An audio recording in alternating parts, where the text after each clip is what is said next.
ഞാൻ നിങ്ങളോടൊരു ലളിതമായ കാര്യം പറയാം. നിങ്ങളുടെ ജീവിതം മാറ്റിമറിക്കുന്ന ഒരു കാര്യം. ജീവിതവും പിന്നെ ഈ നാവും, ഇവ രണ്ടും ഒരേ പാതയിലാണ് സഞ്ചരിക്കുന്നത്. നാവെന്നാൽ നിങ്ങളുടെ ശബ്ദത്തെയാണ് സൂചിപ്പിക്കുന്നത്. ആ ശബ്ദത്തെ നിയന്ത്രിച്ചു നിർത്തുക, അതിനെ സുന്ദരമാക്കി മാറ്റുക, മധുര ശബ്ദമാക്കി മാറ്റുക. എത്രമാത്രം അത് മാധുര്യമാർന്ന ശബ്ദമാകുമോ അത്രയും നിങ്ങളുടെ ജീവിതവും മാറുന്നതാണ്. കാരണം വാക്കുകൾ എന്നാൽ അതീവ ശക്തിയുള്ളതാണ്.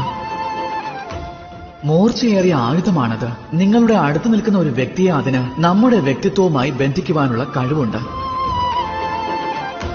അതിനാൽ വാക്കുകളെ നിയന്ത്രിക്കുക, അതിനെ സുന്ദരമായി സൂക്ഷിക്കുക. നിങ്ങളുടെ ജീവിതം അപ്പോൾ സുന്ദരമായി തീരുന്നതാണ്. എന്നിട്ട് ഏവരും എന്നോടൊപ്പം വന്ന് ഈ മധുരമായ ശബ്ദത്തിൽ പറഞ്ഞാലും രാധേ രാധേ.